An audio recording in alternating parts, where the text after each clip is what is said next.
All right, we are live, and I want to welcome my friends from Propeller Industries, Chris and Ray, for another one of our monthly sessions. And I love how meta this is getting because we could be talking about client issues, customer issues, but you guys are a startup as well. I mean, you've been at it for a while, and the company's now. How many employees does Propeller have? 250. Yeah. So, you've gotten to scale but you're going through a lot of the things that your customers go through and other Mhm. companies go through. And you both have an insider's view into running companies, transitioning, and all these other issues. And so it's been interesting to get this perspective. I want to start out with Chris, and I want to go back to, for those that aren't familiar with Propeller, if you can embed sort of the intro to the company into the answer here, is you're running this business for, I mean, we're now at year 18. I don't know at what point you decided that things are good, but the path to being better meant tearing some stuff down, changing some things, that it wasn't just going to be business as usual. I'm curious as to what was that moment and how did you get the insight? Because I think there are a lot of companies out there that maybe they haven't necessarily grown into their valuation, or maybe they are good but not spectacular growth. Maybe the landscape has shifted around them and something needs to change, but it might be disruptive. So I'm curious, imagine talking to that audience, right? Of how do you recognize that the path forward is not quite up and to the right? Okay. Let me. I'll try to weave a little bit of context in the answer. And first, there was a moment, when I knew that we were going to have to make changes, and that wasn't even the moment where we brought Ray in. Like, I think the moment where I knew I had to go look for Ray was probably the third time that had happened. And I think a lot of this will ring true for founders just trying to navigate this stuff in general. But, I would say that like most services or tech-enabled services businesses, I started doing something that I knew really well. I mean, 18 years ago, I had been doing the head of finance job for like 14 years or something. And I confident and competent. And Propeller was a different way to do that solved some problems that, I'd kind of become frustrated with. And, it felt like an opportunity, but it was right in my wheelhouse. It was really easy to know what to do on day one of the job. And honestly, in years 2, 3, and 4, I brought in some partners, and they were people that were wired like me. And, we were building the business in a systemic way, but doing the thing that each of us was most comfortable with, which was really easy. And then I think this part will resonate for a lot of founders. And this was really the first sort of inflection point. Like, you wake up one day and you realize that the business you started the company to build is not the business anymore. Like, there was a point where I just had a ton of clients, and I was doing a ton of business development and then a ton of HR and all of it not very well. And so it was just really clear that something had to change, because each of my partners was essentially in the same position. And look, the upshot is we were 4 times as large as we would have been, if there was just one of us, and there was some efficiency in there, but we could sort of afford to sit down and have a conversation about what our goals were and what we wanted. And do we want to sort of stay the size that we're at now and optimize for profitability? Or do we want to, invest in something different? Like, are we willing to sort of take the thing apart to put it back together again? There was a really clear consensus. Like, we were so early in the whole embedded teams game at that point. This was before it was even called fractional. And it just felt like there was a real opportunities. But,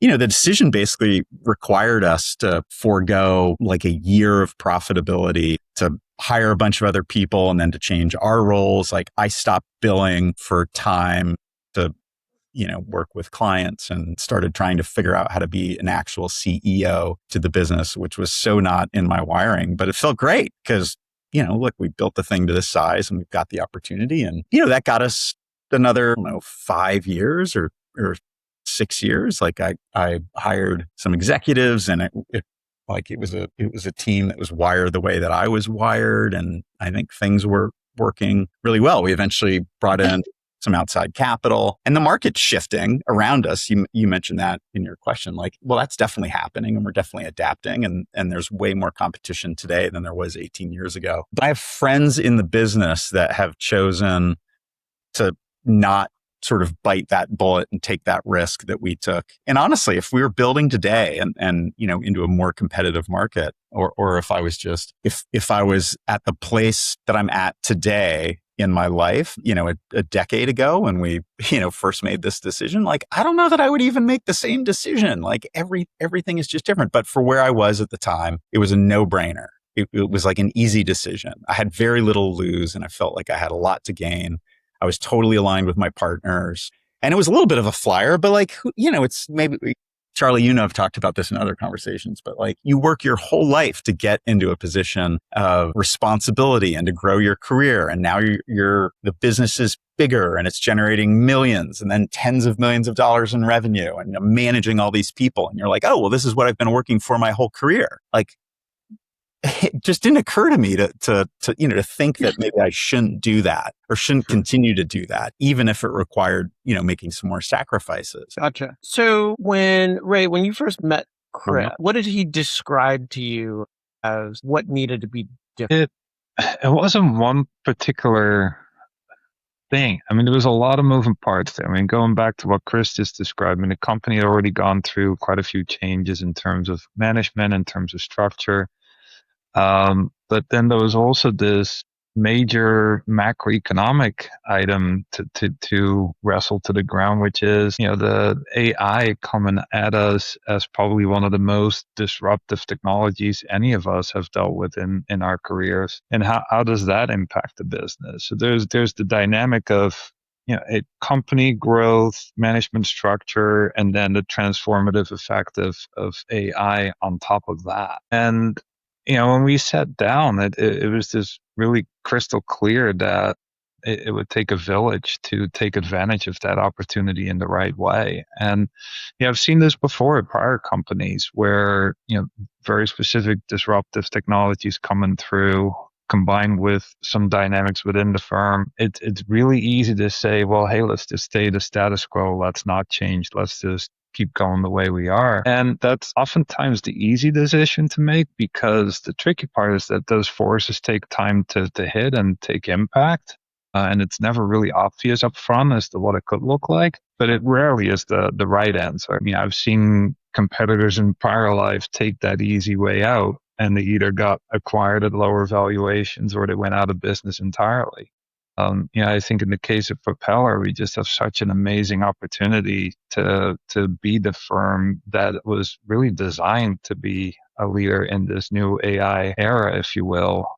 But it takes a major transformation to get there and to execute on that. So I'm curious, Chris, was there any ego or difficulty where, like, listen, like, the company was what you made it, and at some point saying, like, this needs to be something else? Is that hard to face as a founder? Like, did you ever feel like I built this in a way that is not optimal, or I have to admit that we're not in the spot that we want to be, or like, what is that like as a founder to come to that realization? It happened in stages through a couple of these different eras. Like it was one thing to build the business as a CFO. And then it was another thing to continue to build the business as a CEO. And then there was a point in there where I think I started to realize that, like, I had to make a choice between, like, did I want to be the boss or did I want to win? And, I've never wanted to be the boss. That was sort of the weirdness of the whole thing, is like, like being a CFO suits me because I am really happy sort of, working in the background, like, problem solving. And even when I was a CEO, I know now that I worked in ways that were a little unusual. I was really wired for more collaborative decision making. I didn't like making the decisions myself. I liked doing it collaboratively, and that it worked until it didn't.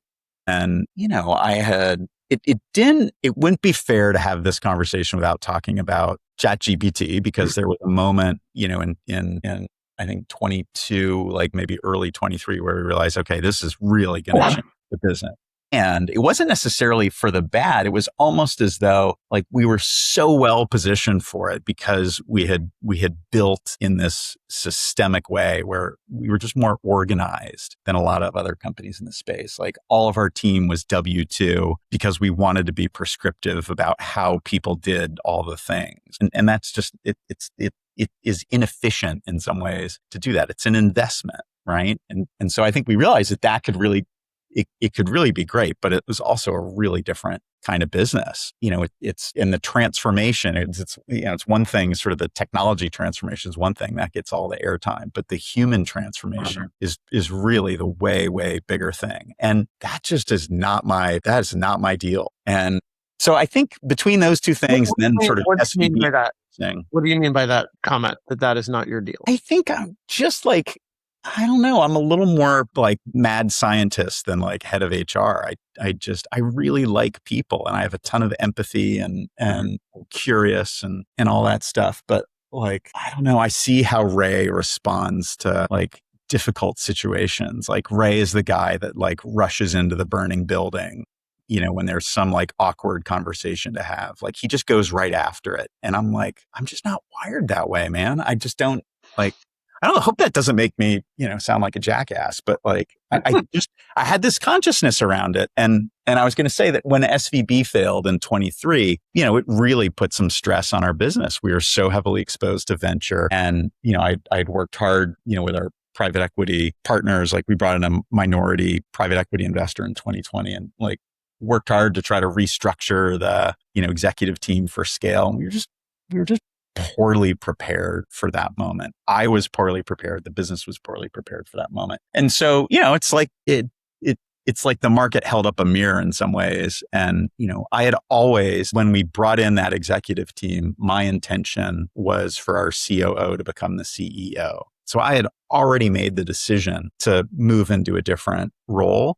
Like I didn't need to be convinced to sort of let go in that way. And maybe that's a little bit unusual. But then I think between the AI moment and really feeling like that was a great opportunity for the business and also realizing that like I'd kind of done about as much as I think I was meant to do in the CEO role, like that, it made it easy to be able to say, okay, like I know that there's sort of the firm is at an inflection point and, this is supported by history, like McKinsey and Goldman, like the founders didn't build those firms. They sort of put them on the map. And then there was always like an enabler, who came in to help like systemize, what the founder was sort of doing in like a less formal way. And so I don't know, I guess it was really clear. It was really clear to me. And I didn't have a lot of like regret about, it almost felt more like opportunity. And I just wanted to win. And because I'd tried to do these things before and like, hadn't worked out the way I wanted, I had this clarity. So Ray was sort of like the third, inflection point where I'd already kind of been through it a couple different times. And so I was a little more comfortable with it. I was even a little more confident with it, because I sort of knew what not to do. I trusted my instincts more when I was looking for Ray than I had, the second time when I was trying to build this sort of, private equity executive team. Is there anything? So, it sounds like maybe there wasn't much give up on your point where you had like wanted to do things a certain way and then had to bring somebody in to do things differently, that it was more natural. I'm wondering, Ray, if you can chime in here. Mm-hmm. Is there anything that Chris had built or processes put in place that ultimately needed to be shifted that was hard for him to let go or for him to see things done differently? Yes, and to Chris's point, it boils down to like the company had grown in a very entrepreneurial way and there were processes in place that worked in pockets, but there's certainly a level of like consistency and to Chris's point, like systematizing the business that needed to be done. Chris had already come to that conclusion before we even sat down for the first discussion. So as we started identifying areas that we wanted to systematize, bring in playbooks, drive consistency across the firm, there really was there were no challenges there in terms of being afraid to let go of something or being afraid to make a change. I think the key part is Chris already came in with his own conclusion and conviction that change needed to happen. It was not something that was forced there, if you will. And then probably to some extent, my approach is not, let's go in and change for change's sake. Don't break what doesn't need to be broken.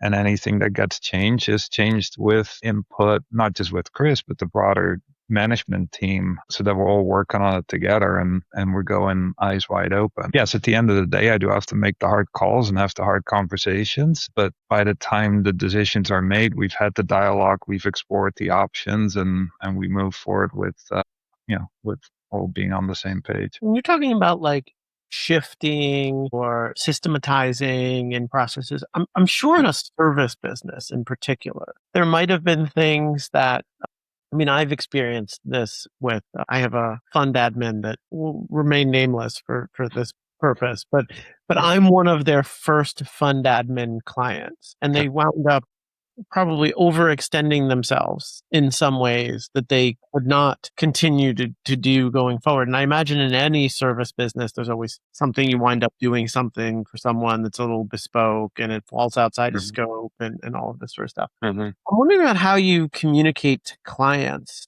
if they are going to experience anything differently and how you make those shifts. Do you give them a heads up and you say, hey, your service might change? Or is it like upon renewal that it's like, oh, okay, contract time.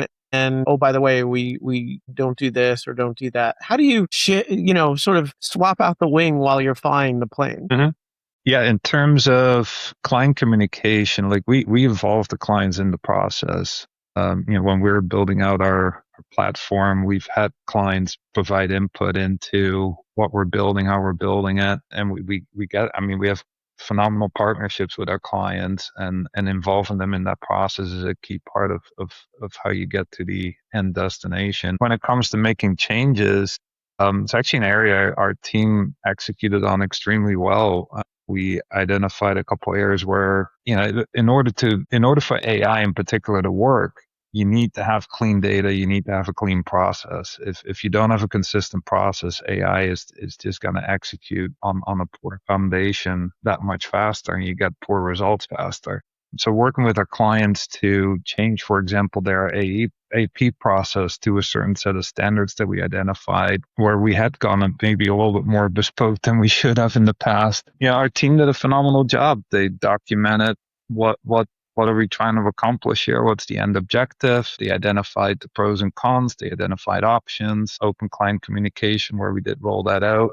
So we built out a very good approach and methodology to get that executed on. Now, we started small and we're still in the beginning stages of that, but bringing the clients in and having them be involved in the process, the team has done a really good job on baking that in from the get-go. And Charlie, there's a lot that's changing that people aren't even seeing yet.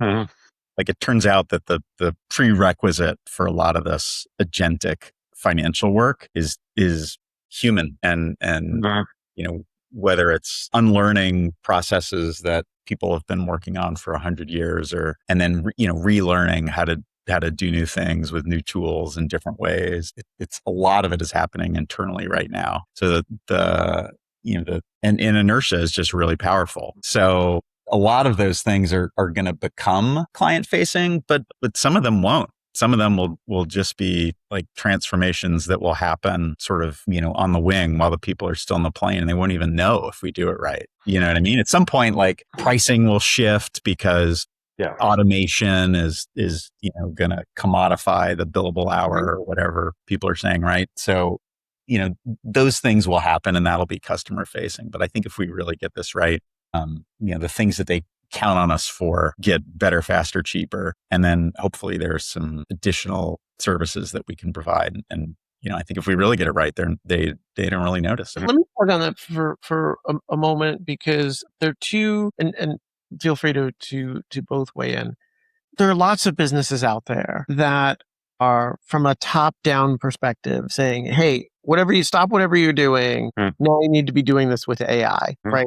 And it's been messy. There's been fits and starts. And I'd be curious as to, like, if you're writing the playbook for enable your employees to operate at a higher level using AI, like, where do you start? Assuming it's not just forcing everybody to token max. Yeah, absolutely. I mean, in our case, and well, not just, I think in any case, really, you start with the non-negotiables, but you don't just roll out AI and have people using that and force them to change that. Like you said, like between data, process, change, you're just going to create chaos. Start with the non-negotiables. Like in our case, we're a people and partnership first business. We're a services business. We're not a software business. So everything we're doing as part of the transformation is, okay, how do we superpower our people and leverage our trust and our judgment first approach to better serve our clients? When it comes to the tech, in our case, the non-negotiable is making sure we put in place finance grade AI, SOC 2 compliance security, enterprise grade platform. We're dealing with clients' financial data.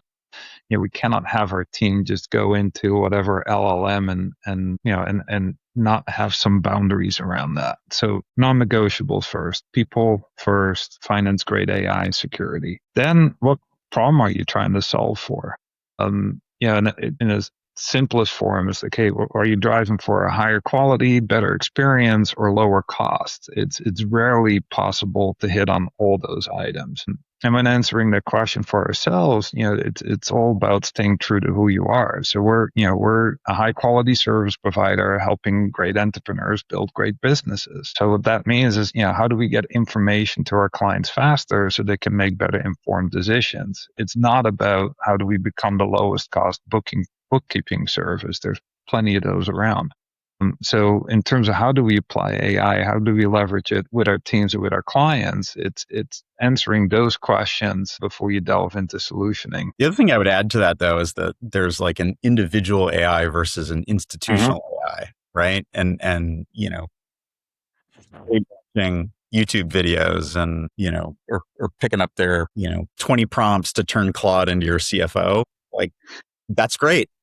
Have at it. But like serious businesses aren't doing that. And in fact, it's hard enough that even the foundation model companies are creating services businesses full of forward deployed engineers to help people actually understand and adopt and adapt to AI. Like if you want to do it in an institutional way, which is how we have to do it, to Ray's point, about finance grade AI, like you just like drop the prompts. I mean, you've got to get people trained. There's got to be guardrails. There's obviously the security piece that he was talking about. But the goal here is to build a system composed of people and technology that gets smarter, with every experience, right? And it's a totally different exercise. And the gulf between the sort of institutional version of AI and the individual version of AI is something that like a lot of the smaller businesses just don't fully understand. And to be honest, we didn't fully understand it until we actually started trying to do some of this. Like, yeah, this is way harder, than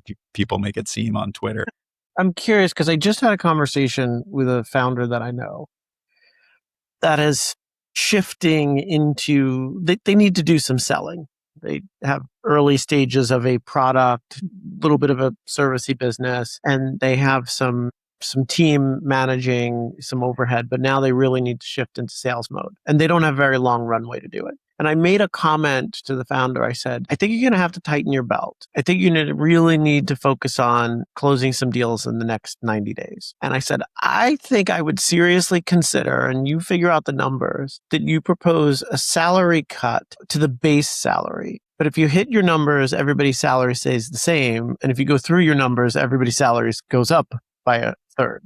Right. And I said, if anybody's not cool with that, then they're probably not the right person for this stage of the business because everybody needs to be in sales mode. And I'm curious, as you start to replace processes with AI and put more tech and all this sort of stuff. Did you run into any hesitancy on behalf of certain people where you're like, listen, like this is the vision, and an otherwise, productive employee that did not get on board with those changes right away, you realize like they're probably not a fit for what we're going to do?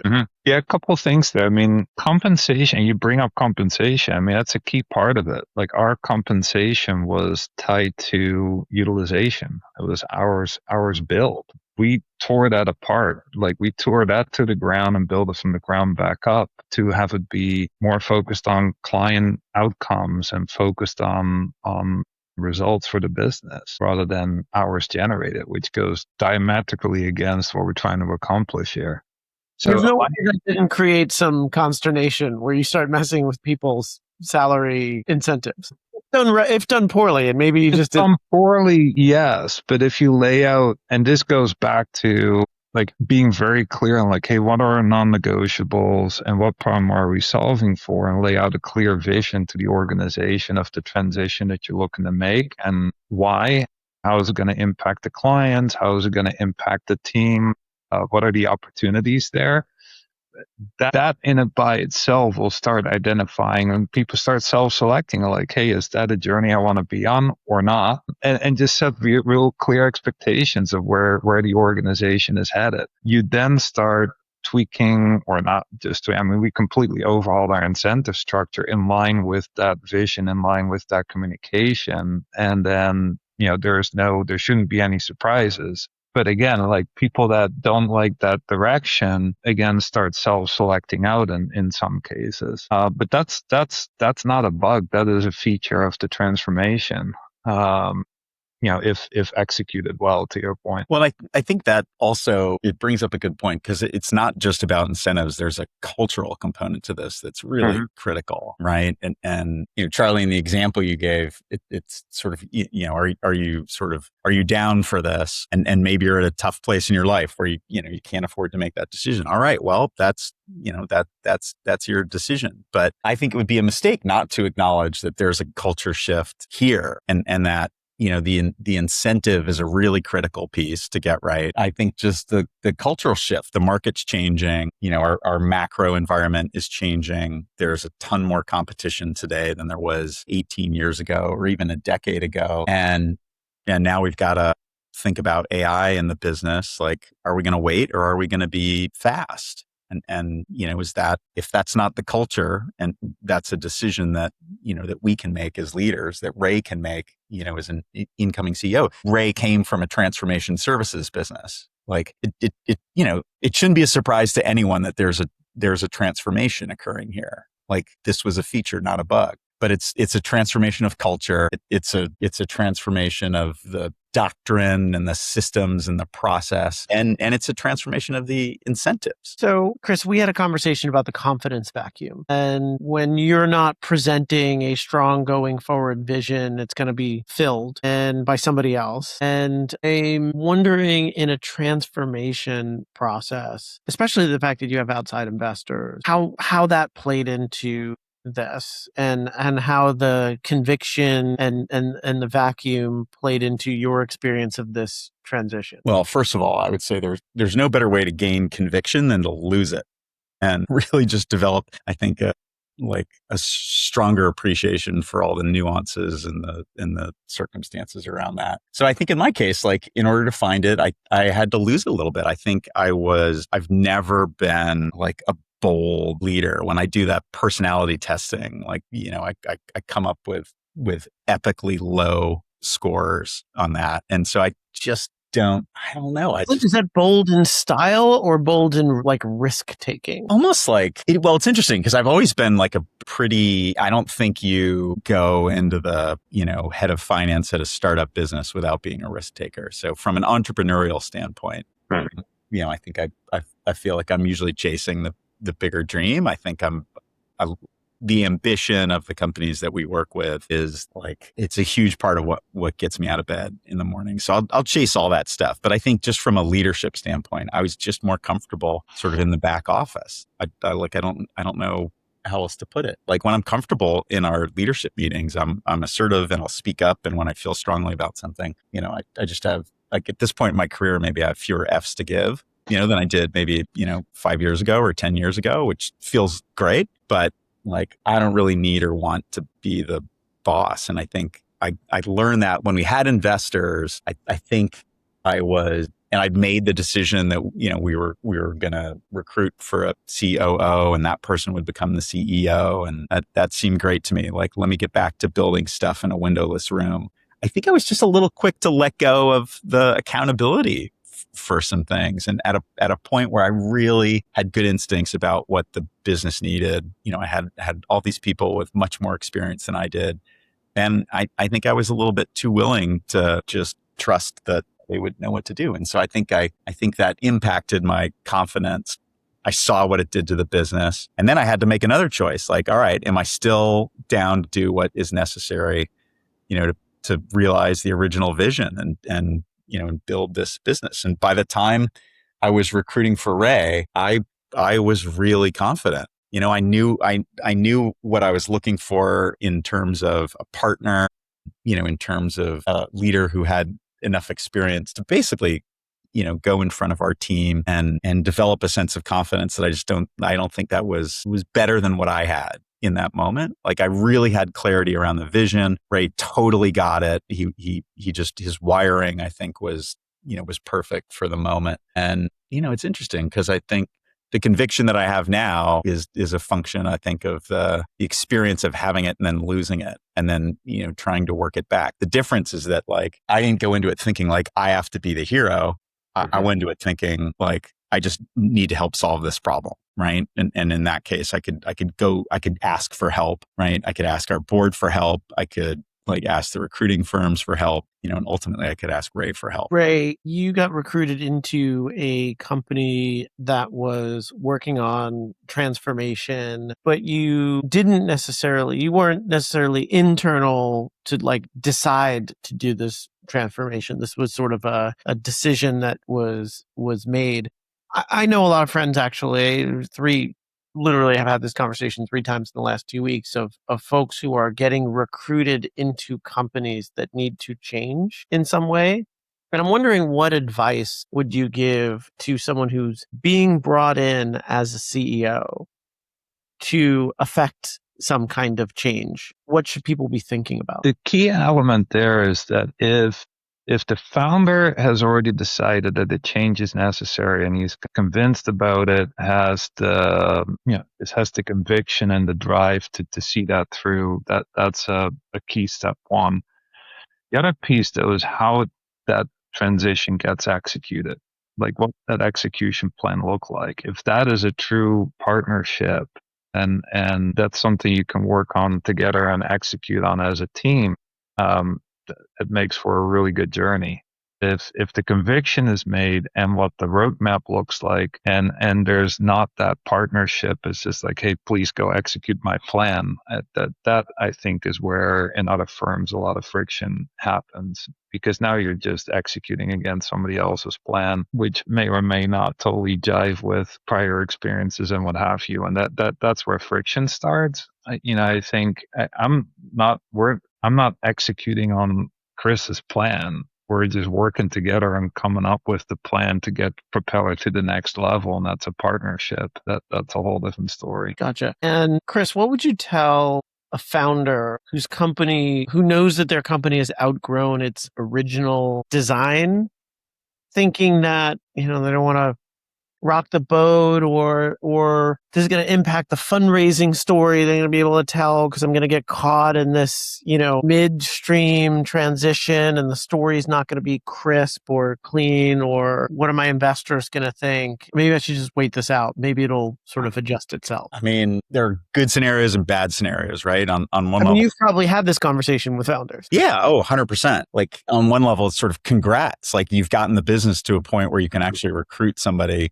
with a different skill set. You've survived through the various different eras, as you go from, scrappy to scale, when you get to the point where it is actually a practical option to go hire a professional, like, that's an amazing achievement. I'm incredibly proud of having built the business to a point where I could actually go to somebody with Ray's background experience and say, hey, like, I would like you to, be my partner on this. I would like you to come and do this. What's really tough is when you need it and you're not there, where you don't have that luxury. And this is where a lot of the Series A and Series B companies land, where, the solo founders have a lot.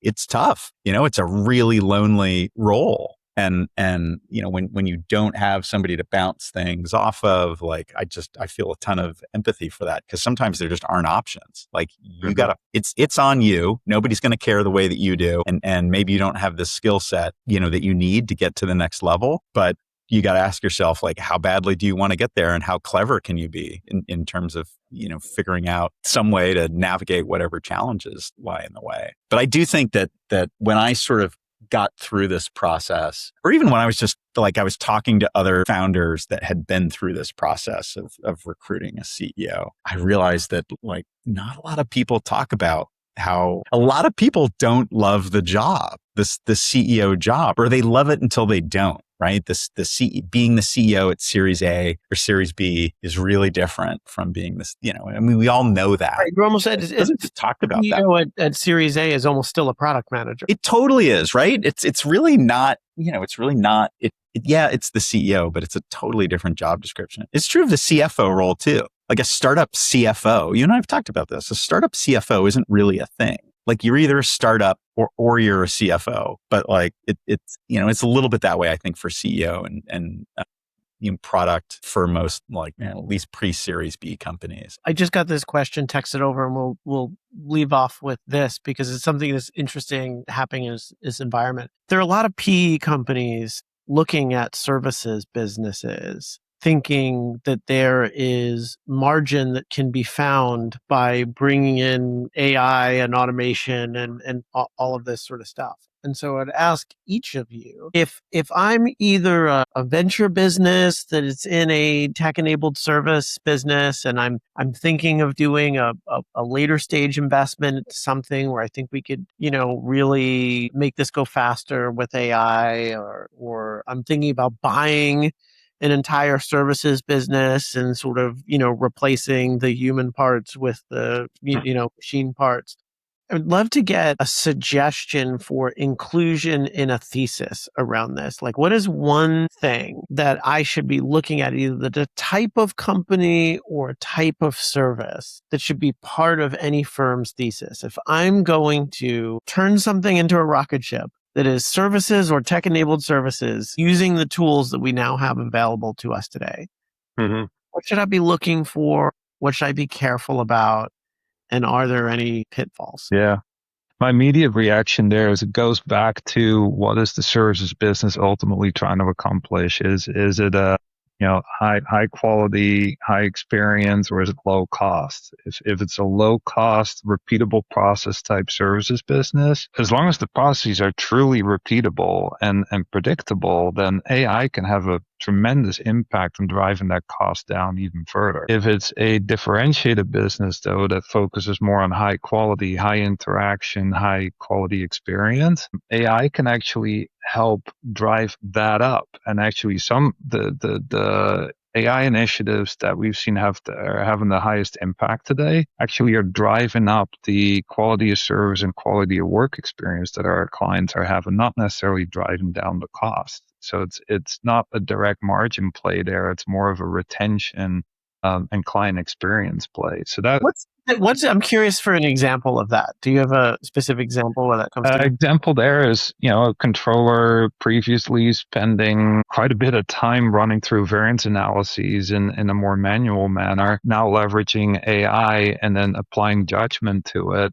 At the end of the day, the amount of time spent with that client is about the same, but the client is getting a much richer experience because the controller shows up with a better narrative, a better here's what you could do about what we're seeing, and a better interaction. So the quality and the output and the outcome goes up. The overall time spent stays about the same, though. Interesting. Well, there's a paradox there too, which is that, and this is sort of it's like a startup CFO conundrum. If you're spending 80% of your time just trying to get the close done and trying to get the board report out, Like that's time that you're not spending thinking about what you should be doing that you're not doing. And it, if AI comes in and it, makes that take 40% of your time instead of 80% of your time, now you're going to find out whether you're actually any good at seeing around corners. And it turns out that a lot of startup CFOs actually aren't that great at the CFO part of CFOing. So in Ray's example, if that you free up a bunch of time for that controller, like are they actually good? Do they have the right skill set to do what the job now requires of them? It's a really different job. They're going to be spending less time in the system making journal entries and more time, sort of reaching across the aisle to the sales team to try to find out, why this did or didn't happen or what's in the pipeline, right? Like the entire thing is just going to shift. And so I think, if you're sort of private equity looking at services, like just trying to squeeze some synergies out, like, hey, we're going to lower cost with AI and we're going to financially engineer these companies from a 5x EBITDA multiple to a 10x, like, great, good luck. But you're probably not looking at sort of the art of the possible. Like, how is this going to change the value that we can deliver to companies, to founders who are with an 80% failure rate? Like, what can we do to make that better, right? And I guess that's just there's so much noise out in the AI space right now. And, we're just trying to find the signal. Listen, as always, I appreciate both of your time. And there's going to be some exciting stuff coming down the pipeline from Propeller in the next few weeks. Yeah. So watch this space and you'll be hearing more from us in the future. Absolutely. So, thank you, guys. Thanks, Charlie. Thank you as always.